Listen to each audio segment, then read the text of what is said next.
নমস্কাৰ বন্ধু বান্ধৱীসকল, অসমৰ মুখ্যমন্ত্ৰী ডক্টৰ হিমন্ত বিশ্ব শৰ্মা ডাঙৰীয়াই মিয়াৰ লগত যুদ্ধ কৰিব, মিয়াক কষ্ট দিব, মিয়াৰ শান্তি নাই, মিয়াৰ ৰিক্সা ভাড়া 5 টকা হ'লে 4 টকা দিম। এইবোৰ কি কথা? মুখ্যমন্ত্ৰী ডাঙৰীয়া, আপুনি এইবোৰ কি কথা কৈ আছে?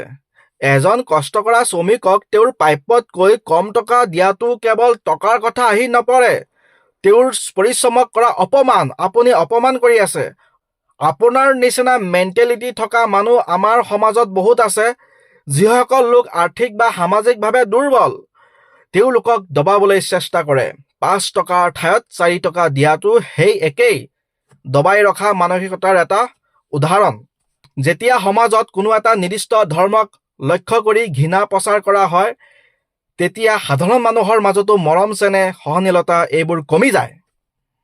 এজন ৰিক্সা চালক বা সাধাৰণ শ্ৰমিকে যেতিয়া গম পায় যে তেওঁৰ সৰু সৰু সমস্যাবোৰৰ বাবে কোনেও মাত নামাতে, তেতিয়া তেওঁলোক বেছিকৈ অসহায় হৈ পৰে।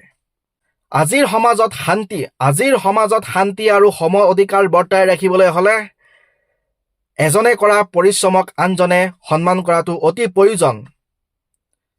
ৰাজনীতিৰ নামত সাধাৰণ মানুহৰ মাজত যেতিয়া বিভেদ সৃষ্টি হয়, তেতিয়া উন্নয়নত বাধা সৃষ্টি হয়।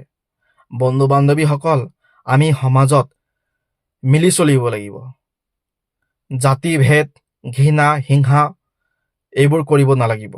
চব মানুহ একেই, কোনো মানুহ বেয়া নহয়, কোনো ধৰ্ম বেয়া নহয়, সকলো মানুহ ভাল। আমি মিলি জুলি আগুৱাই যাব লাগিব। ভিডিঅ'টো কেনেকুৱা লাগিল? লাইক কৰি দিবা, শ্বেয়াৰ কৰিবা, চেনেলটো ছাবস্ক্ৰাইব কৰি দিবা দেই।